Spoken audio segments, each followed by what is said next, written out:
are so excited today. We are feeling the Halloween spirit, and we are here to talk about our favorite show on Hallmark, Good Witch. This is the Good Witch podcast. We've had a little bit of a break, but we're back, and we are all sporting our Halloween costumes, and it's very exciting. And so if you are not watching this on YouTube, you're really missing out on some of the fun. So I am Rachel. I'm here. This is the Hallmarkies podcast, and I am dressed as an angel because everyone knows how angelic I truly am. And Amber's here. Hi, everybody. Hey.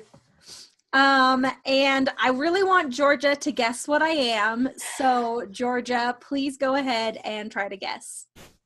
Oh my gosh. Is it something that I should know? I mean, maybe. Would this can of ginger ale help make things easier?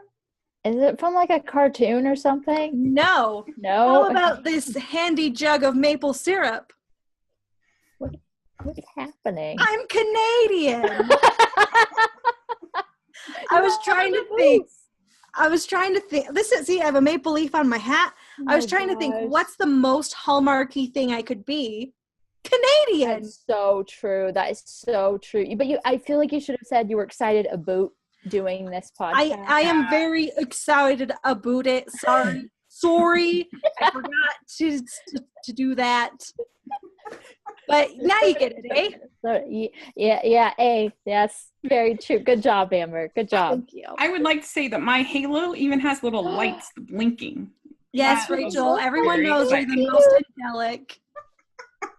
It was pretty exciting. Later. So, Georgia, you are Yes. here. This is so exciting. Thank you for coming on. And what are you dressed as? I am dressed as the main character from the actual movie Bell, Book, and Candle, which is why we have a bell and books, and a candle. Because do you have a little black cat? No, because she has a Siamese cat, and I have a black cat stuffed animal, but I don't have a Siamese cat because we had a Siamese cat and she was terrible and she freaked me out. So I just have a thing against them. And I wasn't gonna go get a Siamese cat, but it's all right. I could probably found her somewhere.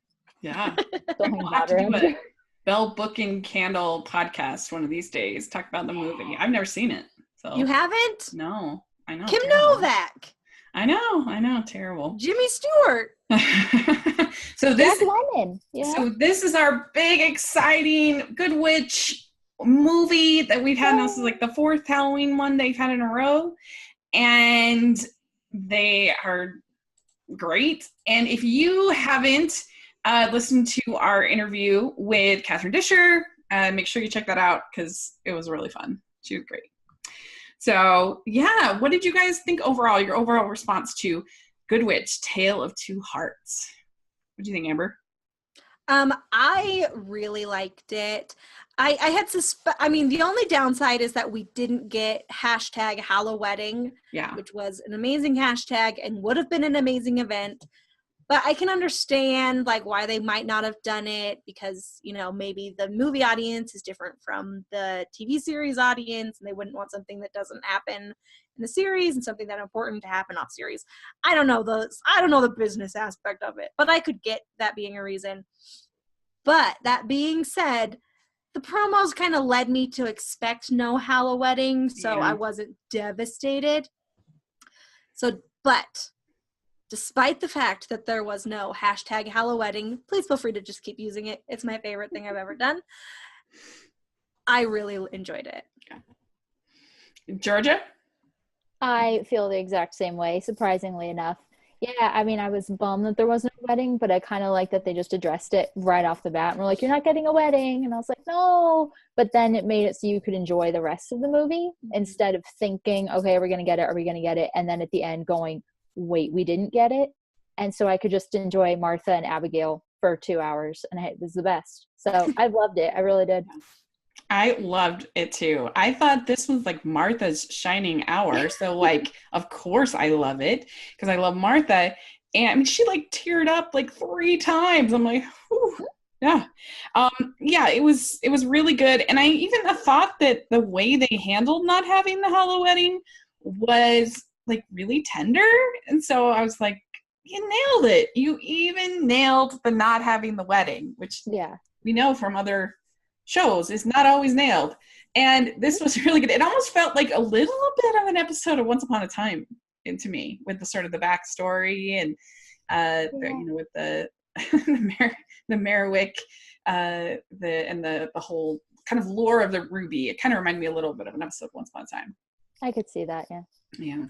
It starts out, Patience Merriwick and William Spry are in love, and they have this love letter, and with the power of the ruby, and we don't know what happened to them, like what the final thing happened to them. So that's sort of the mystery, because we don't have a final letter. But we still have the ruby, and the ruby is the heart of Middleton. And how did you think they executed that, Amber? What did you think? The old timey mystery? Yeah. I don't think we needed it, but it was fine. I wasn't mad about it. But I did think it was worth the payoff of Martha. Spoiler alert. This is a full spoiler podcast. If you don't know this, spoilers, get out of here and then watch it. Anyway, it was worth the payoff of Martha being like, is that how you pop up around town so fast all the time? It was worth it. It was hilarious. Yeah, that's true. That was fun. So there's the heart of Middleton, this giant ruby, and that gives everybody love. The only thing I had a little confusion, because the person who stole it was still in Middleton the whole time. Yeah. So I guess it's only active in its magical powers if it's possessed by the correct person. Rachel, you do not understand mythical, powerful objects. This is true. It's not really the power that they have. It's the symbol of that power. Okay. But I don't even know what you're talking about. Because let's be real, that ruby doesn't have actual love powers. You fib. What it has is the power to inspire people to find their own love. Oh, so it's like, and people stopped believing in it because they didn't see it. But it's like the wizard's gifts in Wizard of Oz. It's like. But it's like in Harry Potter with the Elder Wand.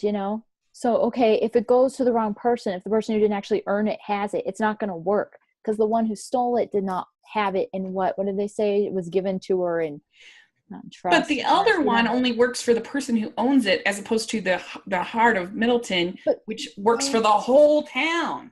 But maybe because it's like, oh, look, now it's being tainted, maybe it's being used for not nice purposes. I mean, I know she wanted it for, reasons and stuff, but maybe it's because then it was being like, no, you didn't actually earn it, Yeah. It's the Elder Wand of Middleton. Yeah. I disagree. Surprise, surprise. So, did we know that the whole town hates Blairsville? Or was it just, I kind of thought that it was just a Martha thing, but this is literally a whole town. No, I knew it was it's like the whole town except for Cassie, because Cassie's like, #I'm reasonable. But no, it's the whole town. Yeah. You don't just you don't just hate some other town out of nowhere. It's obviously born out of a deep-seated, jilted love triangle, as all rivalries are. Yeah, I had no idea it was a rift going back to the 19th century. I mean, Patience is the Helen of Troy of Middleton. Yeah, that's right. Lucky. And I did think that they had a good line. It said, some say a picture is worth 1,000 words, but sometimes the real thing can leave you speechless. That was a good, very swoon-worthy line. And James Denton, he was nailing it this time. He was so swoon-worthy this whole episode. I was just like, oh. We should have had you on the Hunkiest podcast. It's like James Denton heard that I have suddenly become a lady and love men like Cameron Matheson.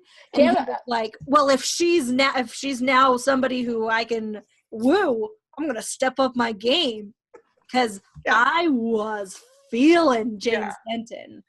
He was so romantic. It was just, yeah, I agree with you 100%, Amber. I just have to ask, who, like, what age group does not like Cameron Matheson in that way? Like, how old? I mean, I swear to you, it's been like 15 years, and I've been like, Cameron Matheson, yeah, you know, like, it's just slow for some reason when it comes to Cameron Matheson. I don't know why. I don't know what it was. Up to this year, I was like, yeah, I mean, obviously Cameron Matheson's fine, like, okay. Well, but then this year with Summer to Remember, I was like, Cameron Matheson's oh my goodness, Cameron Matheson. Not even Very, Very Valentine. Oh, Amber, I can't. You've missed out on you know what? You're right. Very, Very Valentine was the change. He's just like, because there's nothing to not like about Cameron Matheson. There's just nothing. You know, in Wicked, when she starts singing "Defying Gravity," and she's like, "Something has changed within me. Something is not the same." That's what happened to me when I realized that I loved Cameron Matheson. So I mean, I feel like that's relatable. It's just that happened to me when I was like 14, so it's been a while. I've been long gone ever since like my Christmas ornament. Ever since we was on Dancing with the Stars, I was so. That's literally me. Yeah, seriously. But anyway, back to James Denton. Who has also brought a change within me. Because I think from now on, I'm going to be like, yeah, Cameron Matheson. Yeah, James Denton. Yeah, gentlemen. They're going to.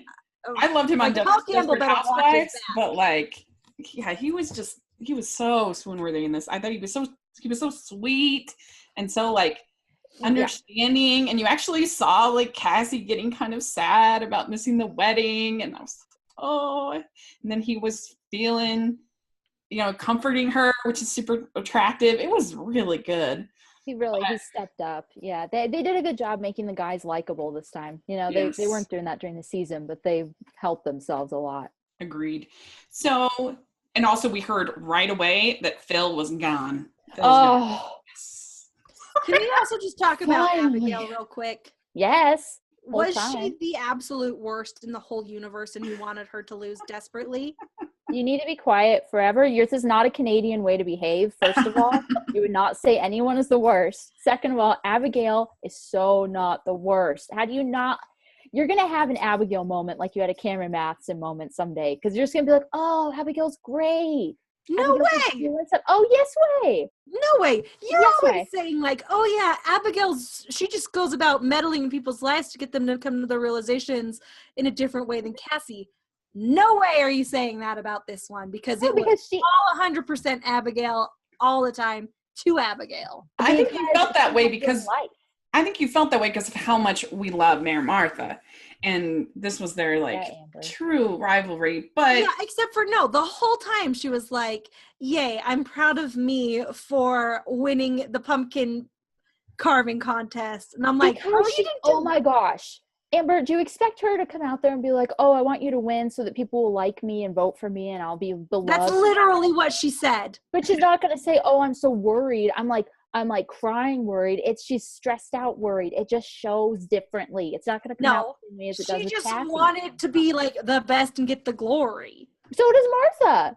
No, Martha wants to win for Middleton. So does Abigail. Abigail wants to win so Middleton will like her. They did the best job though, where they had them say the same things. Where it's like, oh, I never joke. Oh, I never kid. They had them say the same things throughout the episode, so that you see how similar they are, because they are so similar. It was only a matter of time. Their motivations are entirely different.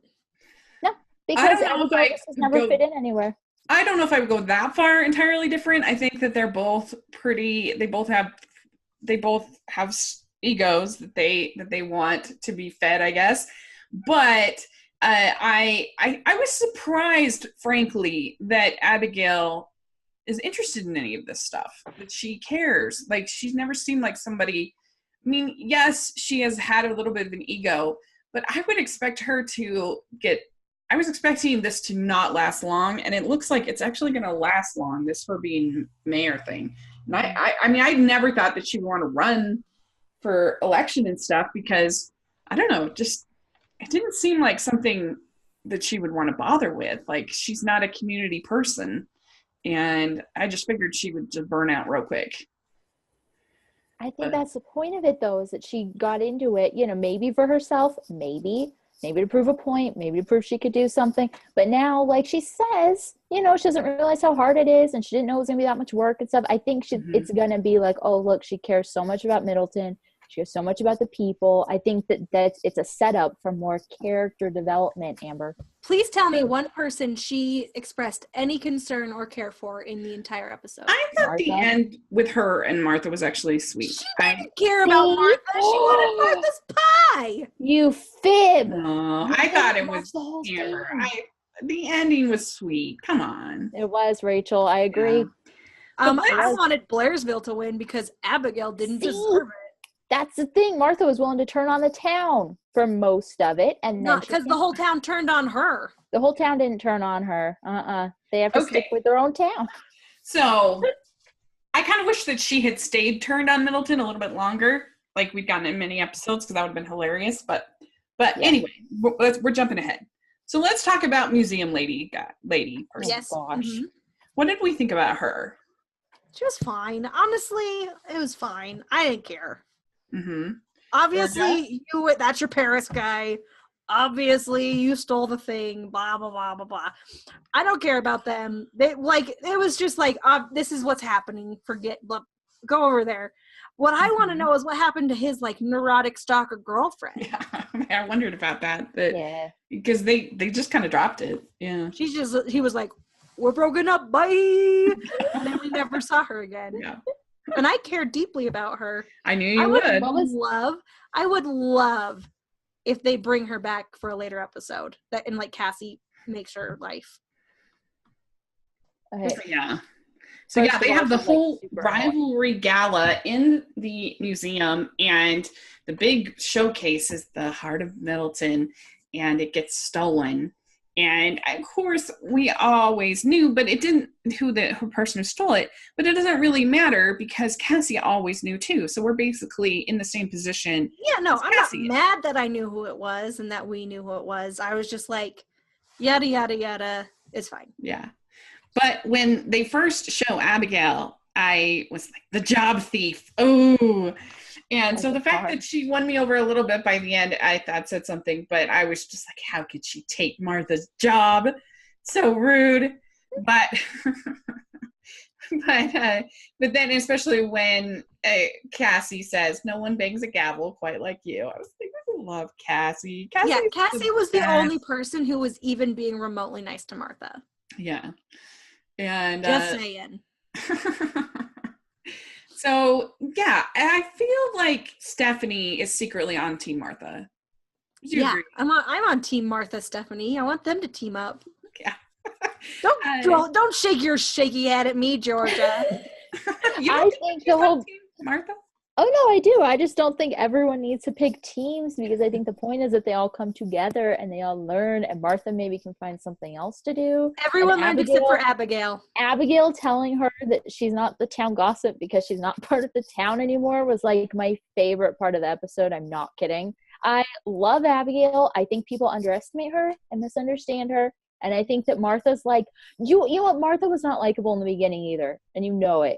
In those first movies, she was like, oh, she's like a busybody. She's when she was literally afraid Cassie was going to turn her children into frogs. Yeah, and how silly is that? Because Cassie would never, Yeah, and she came around. Yeah, and so Abigail has been a part of Middleton just as long as Martha.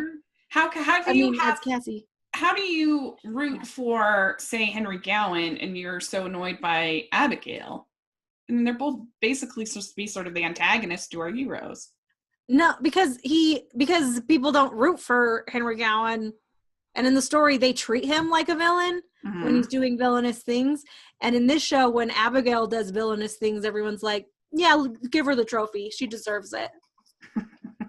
So you want them to punish Sam and Nick because you don't like Abigail? I mean, they deserved it, they earned it. They did not deserve it. The scarecrow was significantly Nick better. It for the scarecrow. The pumpkin was not better. It was not. We don't need to talk about it though, Amber. We can just gloss over that part. As a pumpkin connoisseur, in a competitive pumpkin league once a year.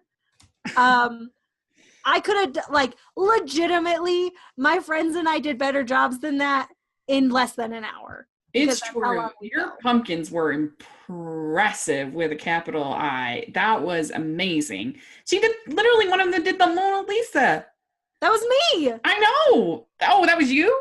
Yes. Oh my gosh. That was amazing. It really was amazing. We lost. We didn't win with the Mona Lisa. What is wrong with these? They were all really good. My parents or my sisters or my nieces, because we do it at my house, are always the judges. And I feel like there is some like reverse nepotism thing where they don't want to look like they are being biased, so they never pick mine to win. So this year, my friend and I, because we do it in teams of 2, I said, we're doing the Mona Lisa, because when we lose this year, I want to say, I mean, of course we lost. It's not like we made the freaking Mona Lisa, and then I'll be like, psych, we did. So it worked out exactly as I thought it would.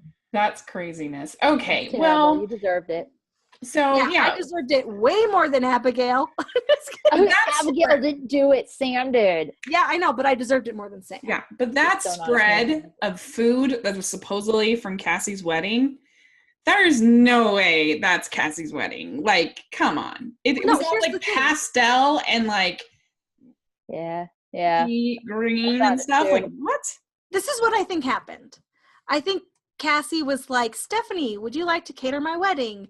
And she was like, I would. And then Stephanie was like, what do you want? And Cassie was like, And Cassie was using her winch tuition to say, oh, you know what? Let her pick. And then it was going to go disastrous secretly. So it would always be able to turn into this thing for this thing. That's how I justify it. Yeah. She just let Stephanie pick.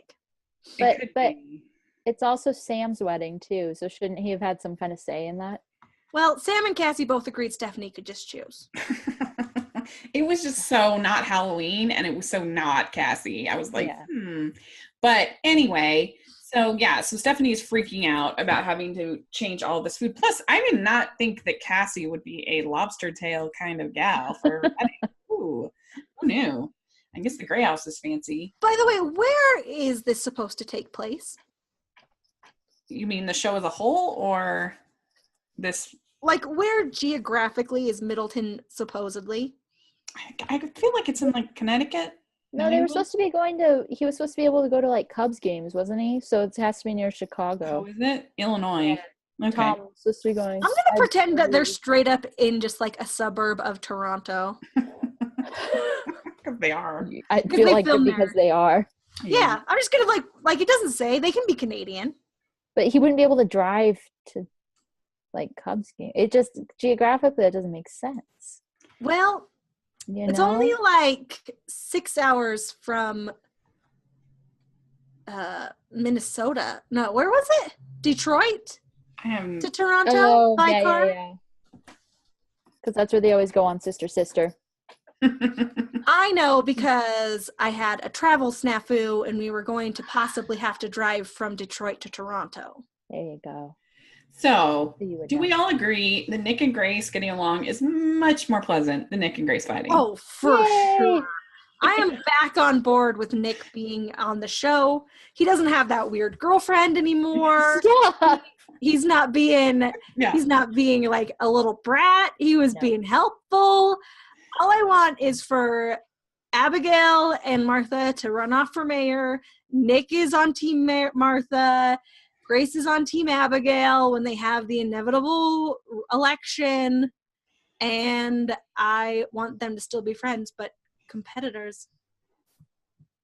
But what did we think of Nick's Halloween decor?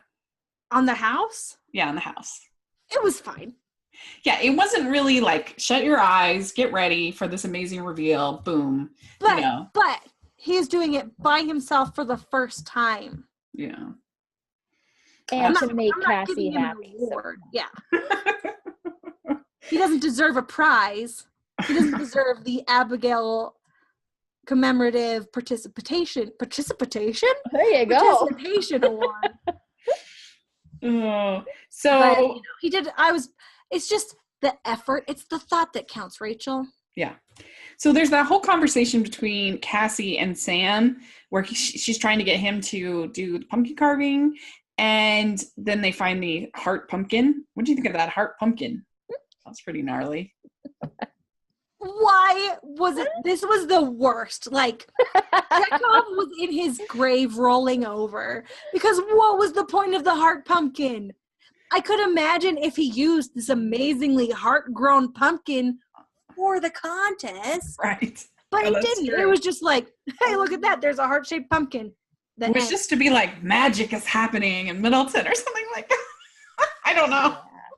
Yeah. It's true, though. They should have used it for the contest. That would have been really, now I'm bummed out because I saw it. And I mean, I feel a little bit bad, but I was like cracking up at it because I don't understand why it was so odd looking. It was just so an odd choice. It's hilarious. Didn't have any narrative purpose. No. So why did it exist? Yeah. That's happy. But like if you had made it into the, like, he carved his thing out of this amazing pumpkin, and then everyone's like, well, obviously this amazing pumpkin with this skill wins, then I would have been even more like, even if they had done the exact same designs, but he used the heart-shaped pumpkin, I'd be like, you know what? That does deserve to win. Because pumpkin selection is a large part of pumpkin carving. Yeah, that's true. Yeah, I mean, I guess it was just supposed to be the theme. It's like the heart. I don't know. But then that's when we get the heart stolen, and this is when, because Martha is blamed, and there's this whole blame game. That's when she's like, "I'm done. I'm out of here. I'm going to Blairsville." Yeah, like Martha would steal a freaking thing. If, aside from all the stuff she steals from Cassie's store, which is different. That doesn't count. And, Cassie, of course, is amazing. Even without the ruby, we still have to believe that true love is out there. And so then we have some Nick trying to make the scarecrow and failing. And I kind of joked on Twitter. I said that Grace has already learned the skill of using guilt as a weapon within your family. I think that will come in very handy, getting him to do that. And at first I was a little bit like conflicted because you have Cassie and Sam on Team Abigail working because they're on Team Middleton. So it's like, I don't know. They're working against Martha, but Cassie was always kind of on Team Martha, I feel like. So she was just kind of there to like oversee and make sure that Martha's interests weren't hurt too bad, I think. And so it was really sweet. And we get to meet Team Blairsville. And also, this was really funny. I thought the whole thing with Sam talking about the best teacher in the world is failure. Good Lord. You don't really want to hear that from your surgeon. Like, I mean, it's not the most, I mean, I get it. Doctors make mistakes and whatever, but like, that really shouldn't be the motto. And the first thing is you're like, super not comforting. Like, yeah, surgeon should be making a lot of mistakes. Let's hope, right? That was funny. But anyway, yeah. So Team Blairsville, and then Martha appears, and I'm on Team Blairsville, and it was really fun. I just loved Catherine Disher, and this movie was. We agree, she was the best. I agree, she was the best. Georgia thinks Abigail was the best. I think Martha and Abigail are the best together. I think it's hilarious because I love Abigail and Stephanie too. But then I love anyone who can challenge her.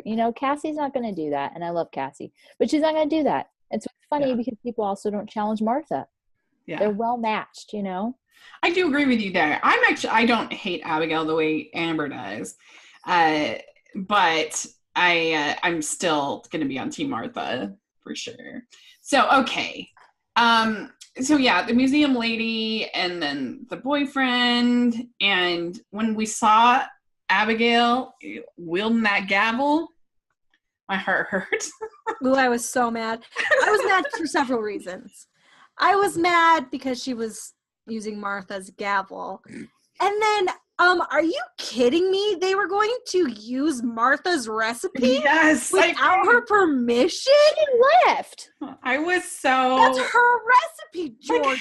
She left. Like, how stupid do they think she is? She's not going to leave her recipe in the Rolodex. Regardless, even if she did leave her recipe in the like, that's ridiculous. That's like cheating. That's like saying, Georgia, that's like saying we're taking a test in school and you leave your test on your desk and then you leave and then I go, thanks, she left it. And use your test. Isn't the whole point of a baking competition is that it has to be your recipe? If I have a Pillsbury dough competition and I make Ina Garten's recipe, that's a fail. That's cheating. Excuse me, was anyone else saying, hey, Abigail, you shouldn't do this? No, the whole town was sitting there going, yay, good. That's what I'm saying. The whole town were cheater pants. Grace was like, here it is. Yeah. No, I was anti everyone in that. Right. Yeah. It's true. That just seemed a little shady. It was shady. It was. It's just like a little shady of everyone. I expect that kind of stuff from Abigail because it's like, okay, you're trying to get, not cheat, but, get through this thing. But I'm like, everyone else just goes, yeah, okay, that's fine. Like, realistically, this is why Middleton should have lost. Plus, that topping was not a crumble in any way, shape, or form. Can I just say? It was like a dusting. I was like, I've never seen any pie with that kind of topping in my life. But I also think it would have been hilarious if the Martha comeback had happened. And in the meantime, Blairsville had done a second pie just in case Martha was trying to backstab them, used it, and that pie won. Yeah, I didn't think that Middleton needed to win. I think that could have been funny and a teaching moment. And good for them. Yeah, I agree. But it couldn't have happened. I mean, I get what you're saying, but I don't think it could have happened on the pie. It would have had to happen on one of the other events, and then they would have lost too early. Mm-hmm. It would have been. I think it would have been really great, though, if it was the pie and Blairsville didn't trust Martha to do the pie. Yeah. I mean, it would have been good. I just don't know that that's something that Hallmark would have, right? It just isn't, I don't know. I think there's a reason they didn't do it. That's not like the Hallmark way to do it, But I mean, a lot of things weren't the Hallmark way, like stealing the recipe. Which they didn't actually get to do, so. Well, they tried real hard. If I try to murder someone and I don't do it because for some reason they didn't show up at this murder where I had it all planned. I mean, you're not charged with it. Yeah, it's still attempted murder. But only sort of, maybe not technically. That's getting dark, Amber. I'm just saying. They were trying to murder her pie recipe. Oh my gosh. But, Martha gloating was the funniest thing ever. I mean, Catherine just nailed it. It was so funny when she's like, ooh, look at your skeleton or whatever it was. It was terrible. The skeleton was so funny. It was so funny. Break a leg. I mean, yeah, that's right. Oops. Yeah. But Abigail, I liked. There was a good moment, I think, between her and Stephanie when she says, "Have I told you you're doing a great job?" And Stephanie says, "I doubt you've ever told anyone." That's pretty good. I like that. Because it's true. That was good. And so Cassie, and then Blairsville 1, Middleton 0. And that was because they had their super strong man guy for the pumpkin. That was the best. The pumpkin toss was amazing. Yeah, that was hilarious. And then they have the face painting, and that's the one that I thought was shenanigans. I thought that Frankenstein's monster, she was calling it Frankenstein. That's not Frankenstein. Frankenstein's monster was way better than that cat. Thank you. I disagree. I think the cat requires more skill. No. It wasn't, it could, but the way it was done was not more skilled than what Grace did. It just wasn't. And the edges. Yeah. And did you guys zoom in on the face of the cat? I'm zooming in right now. Job. It's way more simple. Also, she does get a deduction for saying that she was doing Frankenstein and executing Frankenstein's monster. Yeah. She gets a deduction for that. She does not get a deduction for that, Amber. Yeah, if you say you were going to do the Mona Lisa and I take it back. Let's say you are going to do Da Vinci and you execute the Mona Lisa, you get a deduction for that. Because that's ridiculous. Clarify that though. If they had clarified that, because then I could agree with you. But they said it was merely, I'm like, even all around the mouth on the Frankenstein's monster, way better than anything because on the cat it's just like all white. Yeah. No, it's not. Yes, because there were whisker marks and there was like lots of texture. No, I'm looking at right now. I don't see any texture. That's because you're looking at a tiny picture, you goof. I thought that was an outrage. Grace should have won that one. It was ridiculous. But of course they wanted to get up to the final cumulative thing. So of course. And I said, but I did agree. I did say on Twitter, Amber, that Blairsville wins for the cat. I bet it was because she incorrectly named her creation. So see? Yeah, see? You gotta follow your brief, Rachel. What's that? It's kind of weird that they had the one girl just randomly faint. What was that all about? Yeah, okay, this is another thing. There are only 3 reasons why women faint in movies, similar to only 3 reasons why women throw up in movies. 1, they're pregnant. 2, they are drunk. Or 3, they have cancer. And none of those things were true, so I was just flabbergasted.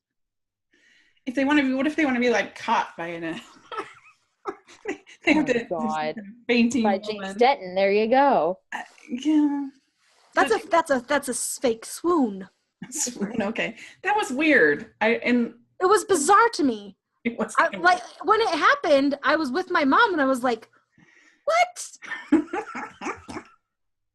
Yeah. And then I was thinking, well, maybe the reason why she's here is because she like has cancer or something, and then James Denton's going to be able to help her, and like that's what she's going to get out of this trip to Middleton, other than just broken up with. But no, they didn't. Yeah, it was, and she was just kind of gone. So I don't know, it was weird. But I think the thing that won me over to Abigail in this movie, why I didn't hate her, is because I felt like she had some vulnerability that you don't always see from her. You know, when she is talking to Casey, what's wrong with me? When she is talking to Cassie and in the flower shop and is just saying how she is just being terrible at this and this not working out and she's feeling frustrated. I thought that was a pretty vulnerable moment for Abigail. Also, her flower shop is going to fail if she's just going to have George be in charge of it. Is that the new dynamic, it seems like? Yeah. It'll be funny, though. And it's a flower and chocolate shop, just, technically. I thought she stopped selling chocolates after she didn't want to help people. On the front, it says Abigail's Flowers and Chocolates. So, what does it still say that? Good cut. Yeah, and Cassie, she says, there's no shortcuts when it comes to the heart. So that was really cute. So true, Cassie. Girl, I don't know. I'm taking the scenic route. So yes, and there's a little scene with Stephanie giving them all a piece of her pie, and I think the big mistake is she put cardamom in it. That sounds gross, and they were all like eating it like. Nick was hilarious in that part. Yeah, that was really funny. Like, it doesn't have Mayor Martha sparkle, which of course. Okay, and then they have the pumpkins, and one of them is a doctor, and one of them is a witch with 2 bats. And I don't know, which team are you on? Team witch or team doctor as far as the best pumpkin? Yeah, Georgia? I didn't really want either one of them. I couldn't like neither. I don't know. It's great. Like, yeah, I didn't know if it was just me, if I was looking at him wrong, if I was like being too harsh or something, but I just looked at him and I was like, oh, okay. I legitimately would have had no idea what it was if he hadn't put the stethoscope around it and said it's a doctor. And then like, he's not really a doctor, but like he's a doctor, and you go, oh, okay. And the other one, I'm not even sure I knew what it was until you just said it right now. So here's the thing about his as well. He was using non-pumpkin stuff. Like, he put in stuff for eyes, and he put in a stethoscope. Like, That's not carving a pumpkin. That's accessorizing a pumpkin. There's not stuff for eyes. I'm looking at it right now. And there's... Where do you think he got the pupils, Rach? Yeah, but that's pumpkin. No, it's not. It's not pumpkin seeds. You can put pumpkin seeds in there. It's just hollow. He didn't carve it. That hasn't been hollowed or cleaned. But there were other people. I just figured he got it from another pumpkin. It's definitely pumpkin. It's orange. No, the pupils. The pupil is just a hole. No, it's not a hole. I don't want to fight with you about pumpkins. Just trust me. He put something on to be fake eyes. No, I'm looking at it right now. But anyway, I would go with the witch. I think that was the better one, but they weren't great. I agree with you. Neither of them were executed well, and I'm sure that was like the set designers' way of being like, well, they're amateur pumpkin carvers. I'm an amateur pumpkin carver, and I'm already better than this. And this is way more serious than my friends think that's just for honor. There's no town pride on the line. But I did think it was kind of cute that you had the Radford men single-handedly saving Middleton. That was cute. Yeah, it's fine. Blah, blah, blah. But they needed to do a better job on pumpkins. As a pumpkin connoisseur, I'm offended. Amber, I feel like there's an opening here for you to work for Hallmark, and maybe you should be pitching yourself in a different way instead of being mad at them. You should be like, oh, look, I know how to do pumpkins. I'm going to James Denton and be like, James Denton, I'll teach you how to carve pumpkins next year. Yeah. It's not James Denton's fault, Amber. I know, but I don't know who to at other than that. So then we get this conversation between Sam and this guy, and he says, my heart's still in Paris. Oh, poor Eddie Bear. And that's when the average viewer who doesn't know what's going on went, oh, Paris? And that's when everybody who knows how movies work went, obviously Paris. Yeah, right. So I actually thought both of the scarecrows were pretty good. I thought the one was scarier and the other was clever. I thought the idea of the Headless Horseman was clever. No. The Blairsville scarecrow was legitimately just like a kind of put together scarecrow. Like it was not. I was unimpressed. It was like 5 minutes before the contest. They're like, oh my gosh, we're supposed to have a scarecrow. And they were just like, here's some clothes. And then they Sharpied on a face. Like that was it. Yeah, they didn't even try. Like this one was the clearest. Well, one is good and one is terrible. Yeah. Nick was good. So we got down to the final, which is going to be the next day. And of course, Martha is feeling all smug. And this is when Cassie and her have a talk, and she tells Martha to go to the well. And so then she goes to the well, and it was a great moment. She says, I have two great loves, Mr. Tinsdale and Middleton. And since the Ruby's been gone, I feel like I've lost. And then just kind of, and then she got like choked up, and I was feeling it. Amber? Yeah, because everyone in town was rude to her. It was sad. I was like, oh. It was very sad. But it was nice to see her say it like that. I mean, because it made you feel like, okay, this means something to her. It's not about the power. It's not about, the ego or anything. It's that she really loves Middleton. And that was very well done. You didn't know that before now. No. Pay attention to Martha. I'm not saying I didn't know it. I'm saying that it was a good way to show it because it did. It made her human. It made her likable, I agree with you, Georgia. It was a really nice, sweet moment for her. And then we get to see Cassie in her dress and Sam in his tux. That was beautiful. Right, Georgia? I love Sam. James Denton, I get more of I'm not old enough to say anything about James Denton. Like there's just, I don't know what the limit is because Cameron Matheson, I'll talk about Cameron Matheson all day, but there's something about James Denton. I'm just like, nope, that's the dad. And that's like, see, you have not yet become a woman. That's weird. And also, no, I have liked Cameron Matheson for like 15 years. What I'm saying is there's something about James Denton himself. He could be, 15 years younger, and I still would get the he's the dad vibe from him. I don't know what it is. He's 6 years older than Cameron Matheson, so we'll let it slide. But he knows how to wear a suit. That man, it looked great. And they looked like such a beautiful couple. It was very, very good. Very well done. Mm-hmm. I also liked when Cameron Matheson was like, haha, I've discovered the secret passage. And Cassie's like, I mean, yeah, obviously there's not even dust. Like, I clean here. And he was like, oh, you already knew about this? And she's like, I mean, I have moved the rugs in my house before. But it was really funny because he was so excited, and he says, and she says, love always finds the way. That was so cute. And it's just so like Good Witch for Cassie to arrive at a gala to buy a secret passage. Come on. It was great.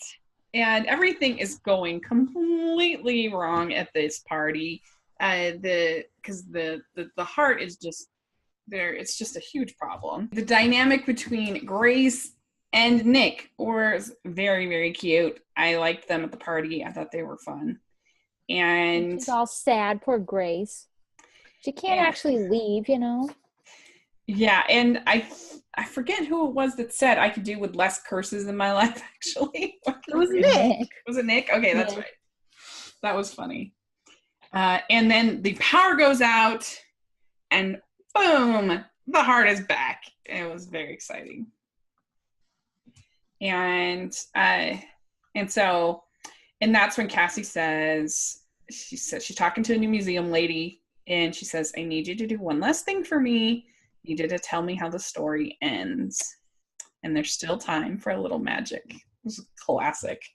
My favorite part was Cassie strategically blocking Museum Girl from seeing Paris Guy the whole show. It was their names are Karen and Edward, but it's fine. I don't need their names. That's fine. But I thought that the reveal was very effective, though. I thought when there's all this crowd forming, and then boom, he's right in front of her. It was very good. Yeah, agreed. Yeah, the heart is restored, and I feel like this museum lady, could play Alicia Witt's sister. Sure. I mean, it's kind of like Alicia Witt. Anyway. So yeah, and then we never see the girlfriend again. So too bad. All's fair in love and war, I guess. And then we had a great moment with Cassie telling Martha, when I think of what makes Middleton, I think of you. Yeah, she's the heart of Middleton. And guess what? Fun fact, guys, all the love and romance stopped when Martha went to Blairsville, and then it came back once Martha was on Team Middleton again. What? Martha's the magic. Martha's the magic. That was so sweet. And Catherine Disher's expression, I was like, I'm not crying, you're crying. It was really good, I thought. What did you think, Georgia? No, it was super sweet. I really didn't expect it to be, I don't know, I was expecting a wedding because that's what I had got myself into. And then there was no wedding. So then to have this be the emotional part of it, I think was really a nice surprise, but it was very well done because it kind of left you hanging at the end of last season. And to have the whole Martha storyline be so funny, but also it was very sweet and very well written. And the way she performed it, because she's always so funny, Catherine Disher's hilarious, but man, she pulled that off. And I was like, I don't cry at Good Witch, but if I did, that would have been when I would cry at Good Witch, because that was very well done. Yeah. And so that inspires Martha to go and save the pie for Middleton. Save the pie. With the weird dust. I've never seen on a pie before. And then her and Cassie have another cute conversation, and she says, for the first time in my life, I think I'm actually speechless. That was so cute. This movie got huge adorable points. It was really good. And then they have the judging, and it's supposed to be the celebrity judge or whatever, chef. And they didn't even take she literally took the smallest bite, and it didn't even have any of the crust. Yeah, it was I thought that was so funny. After all the talk about I put this in the crust. Yeah. And she was like, I'll just have a tiny bit of the filling. Yeah. I mean, I've seen Beat Bobby Flay enough to know that you can't do it that way. I've watched the Great British Bake Off. I know. Yeah. You take a slice and then a piece of the slice, and you flip it over and you look at the crust and you go, underbaked. Yeah, right. Oh my God. So that was funny. And so Middleton wins. It's very exciting. And we find out that Stephanie is going to be on this celebrity. Evidently, she has a blog, this chef. Stephanie is going to be on the blog. So she's very excited. Stephanie deserves it. Yeah. We love Stephanie. Stephanie does deserve it. Even if I don't think her pie deserved to win, it's fine. Let's not talk about it. Stephanie she deserved to win the food portion of the contest because she literally made all the food for the entire gala. Yeah. Gala? Plus, this was just like a bonus. The being on the blog wasn't a prize. It was just a bonus because I know. I'm just saying, but she deserves all the prizes because she did it. Like I'm even fine with her winning the pumpkin contest because she did all the other food. Yeah, Stephanie's the best. Yeah. Well, the thing that made me win me over to Abigail in the episode, why I didn't feel angry like you did, Amber, is I thought this last conversation was really sweet between the two of them. They have champagne or whatever, and they're talking, and Abigail says, I had no idea how hard this would be. You make everything look easy. And they have a toast, and they have a moment of connection. I thought that was really sweet and genuine, and I'm very curious to see what happens next. I kind of wish that she stayed over there in Blairsville a little longer, but oh well. I think it'll still be interesting to see how Martha handles being in the supporting role, because I think it's going to last longer than we thought. So yeah, one more point against Abigail. She remember the whole time when they were at the very beginning talking about like all the things that were happening for the event and all of the stuff and this celebrity judge, and Martha was like, I put these things in motion a million years ago. Like I planned all of this. And she was like, but I'm in charge. Thanks, I'm the best. Like Martha planned everything and Abigail was just taking credit. And then Martha left. Amber, it was not a shining moment for either one of them in the beginning. Like that's the whole point. And then by the end of it, Martha didn't leave being mayor. They kicked her out. They didn't kick her out. She's not allowed by the laws of the whole mayorhood. I wish Jared had been in this and God. I would have loved to have seen a little bit of that. So yeah, anyway, then we got a final dance between Cassie and Sam, which was so swoon-worthy and so great. He wrote her a love letter. Of course. And which is just the best. And he said, I'd heard about the magic of falling in love, and then I met you. For the first time, I truly understood what that meant. You make me look at life in a way I could never imagine, in a way only you could. You're my soulmate, my everything. So in the what did we say? In the history of love letters, Amber, what do you think? It's pretty good? I mean, yeah, it's pretty good. I don't really know all that many love letters off the top of my head, so it's probably the first one I can think of. Yeah. To be fair, we're talking about it right now, so that's probably why. That's also just untrue because you have read To All the Boys I've Loved Before, and there are 5. So I'm just saying there are a lot of them. Yeah, but none of those were like particularly swoon worthy. No, I agree with that, but I'm just saying, to compare it to a teenage girl's love letters to another teenager, Have you guys ever written a love letter? I've written a romantic poem only because I took a poetry class in college and it was an assignment. We had to write a romantic poem. It was like the hardest thing. Maybe because I didn't have an inspiration at the time, wasn't in love. It was so hard. Like I was just like, I don't know what. I enjoy reading poetry, writing it, not as much. But that's the only thing I've ever done. Georgia? I haven't written one. Well, no, that's kind of just my thing. I think I would write them like not to myself, but in my own writing kind of thing. I would write like, I think I've written them to people. I know that my best friend and one of my best friends used to have wedding Wednesdays, and we would write like super cheesy wedding scenarios to each other about people. It's just like, it's a very natural thing. I took a creative writing class, and that was what I did, was write like a Hallmark story before I watched Hallmark movies. So it's not necessarily like, here's my love letter to someone I'm going to marry, but like romantic things. It's just kind of what comes out. Yeah. Have you, Amber? Oh yeah, tons. Yeah. Because I'm just like a crazy person. And like just like boys to all the boys I loved before. No, totally. Did you give them like to them? yes, because I'm a crazy person.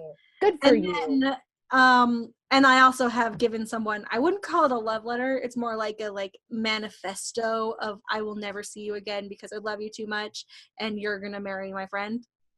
That's way harsh. Like a crazy person. And you gave it to them? Yes. I drove from my house in Salt Lake to Provo in the middle of the night. Amber. Like a crazy person. Good for you. No, you know what? No, because there have been so many of those. Like, I swear to you, they're like floating around the internet, because there were ones I wrote online and stuff. They're just like around. And I go, man, I wish I'd given that to whoever it was. Good for you for giving that to whoever it was. Wow. Because that's a release. Are you sad that you did it? Are you mad at yourself? No, I mean, like, this was, like, to be perfectly honest, I was, like, super in, and I don't think I would have ever, like, taken a break, and I needed, like, the clean break. Yeah. No, good for you. Like, seriously. That was so crazy that, like, there was no, like, can we talk about this so we can still be friends? It was like, that girl's crazy. I will never speak to her again. And I'm like, this is what I needed. It is. Yeah, no, that seems reasonable. I think it's not reasonable, but it seems like the right thing to do. I don't know. I think it's in my defense, the manifesto. That's a crazy word to use. Don't use that. Well, it's because it was like 40 pages long. Oh my gosh. But it was like, mostly it started out as basically like, this is a letter to you to just work through your feelings about this thing that's like the worst, to myself. Like, it was like to him, but I was never going to give it to him. Yeah, 100%. And then like there was the culminating moment, and I was like, I have to get out of this. So then I like wrote a couple more pages, and I was like, so these were all my thoughts from the beginning of time, and I need to never see you again so I can move on with my life and you can have your happy life. It'll be better for all of us. Please never talk to me. I have such extreme respect for that, because I swear there's been like one that was that intensity that I actually wrote. Never gave it to him. Never would have, because I'm like, no, that's terrifying. Good for you. No, but also I feel like a crazy person. But you needed to do it, because then people, it's going to be like, oh yeah, okay, I'm never going to, if he sees you, he's not going to talk to you, and you don't want to talk to him because it wouldn't be healthy. So, you know. Well, I've seen him since, and like, it's fine, but. No, like there was no narrative. No, listen, but like after he, like several years later, after he and my friend got married and had kids, and I like saw them, and I was like, thank you for having nice lives. Like, it was fine. I had moved past it, but I wouldn't, it would have been too hard for me to stay friends. Mm-hmm. We were like best friends, to stay friends at that point. Yeah. No, so yeah, if you have to actually get that out and explain why you're not talking to him, I think that's super, like, maybe not 40 pages, you know, maybe not middle of the night, but like basic premise of it, I agree with, you know. 40 pages, like, it doesn't that just seem like the perfect beginning to like a crazy Hallmark movie? I mean, have you seen My Crazy Ex-Girlfriend, or Crazy Ex-Girlfriend, not My Crazy, you know, the show? But not quite like that. Like, where you go, maybe it's not even about that. Like, that's what it transforms into, is that it's not even about the guy, you know. It's the whole thing. It's the whole thing. That's the whole thing. I've moved past it. I would talk about this for like 6 days. But, you know. Well, I want to hear everything. I liked that, of course, it involved magic, the letter, and I thought that it was just way to bring it back to the Good Witch. Good job, sweet. And I thought that it really showcased Cassie's best quality of being very thoughtful and caring of other people. And, you know, like, it's not like it's a love letter about like how beautiful she is, or about how, like, would have been fine and true, but it was even better to have it be about her, how thoughtful she is, and what a good person, now she makes him better. And so I thought it was very romantic. I just think it's like a tiny, tiny bit harsh considering he's been married before, and that it's like, oh, like I've never been in love, you know? Where I get it. Yeah. That's a good point. Yeah. It's just like a little bit harsh, you know, where you go, there are other things probably you could have written that would have been a slightly more sensitive way to put it. Yeah, but he's not letting her read it, so it's fine. I get it, but like hopefully Nick never sees that, you know? Because that's just, I don't know. Like, please don't say that in your vows. Yeah. Nick's mom comes and Nick's there. Yeah. And fingers crossed, so are Cassie's stepchildren. Maybe that's why they had to postpone it, you know? Maybe Lori couldn't get there. Yeah, that's fair. That's fair. But I really liked it, and it was a really nice way to end the movie on this dance between the two of them. Side note, speaking of the girl being from Paris, I know she's not the actress who played Lori, but I was like, they could have got her to play Lori if they couldn't get the real one. And now they can't. Yeah. Sorry. And we did a tiny part of me when she was first introduced before she spoke, I was like, is this going to be fake Lori? Like, is this going to be the Lori that... No. Official word from Noah Cap on his Facebook, I guess he didn't do it last season, that he has done the show off of Good Witch. So Derek will not be coming back. We did find out this week as well. Just saying. Little Good Witch news. Like it. Yeah. Which is too bad, because that was fun between Martha and him. That was a good dynamic. He was funny. So anyway, so I'm really, really excited for the new season. Of course, it has been renewed. I think that we're still going to have a lot of animosity and rivalry between Martha and Abigail. I think we are going to see Cassie and Sam get married. I think that will happen. And you've got Grace and Nick's last year of school. So that will be fun. And I don't know, I'm just really excited for the new season. I think it's going to be great. And it'll probably be in April or May? I think April or May. Yeah. Something. We'll find out as time gets closer, and we'll post it on our Instagram and Twitter. Yeah. So let us know what you think. Really enjoyed it. How many crowns you giving to Amber? Oh, probably 4. Georgia? Wait, out of how many here? 5. Yeah, I'd say 4.2. I really liked it. I liked that Nick sounded British for most of it without intending to. His accent kept sneaking through. And I thought, I don't know why, it was just so funny to me. Yeah, I liked that it had a bunch of magic. I liked that Martha had to go to a wishing well. I liked that there was all kinds of it was funny, it was sweet, it was very good. I liked it. Yeah, I agree with you. I'm going to also give it 4.25. I really enjoyed it, and I have it at number 10 in my ranking. So right now it's in the top 10. It's pretty exciting. Just after Garage Sale, Pandora's Box, and just before A Summer to Remember. So it technically bumped off Catherine Bell's. Oh, it's very fierce competition in my ranking. Right now I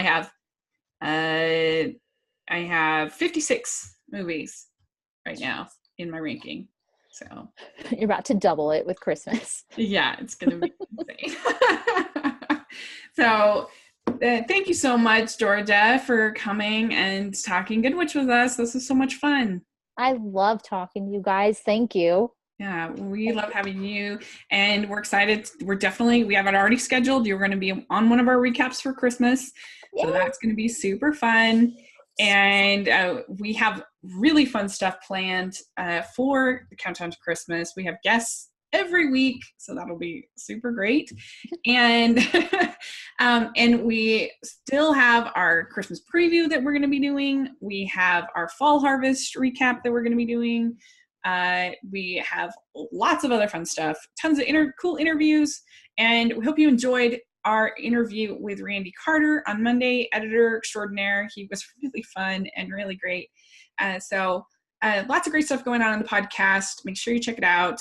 And Amber, where can people find you? As always, I'm at Amber Brainwaves on Twitter, and that's it. Great. And Georgia, what about you? On Twitter, I am Georgia Speech. Georgia like state and speech the word. Great. And you can find me at Rachel's Reviews on iTunes and on YouTube. So make sure to check that out. And we really appreciate you guys, and have a great Halloween. Bye. Bye, everybody.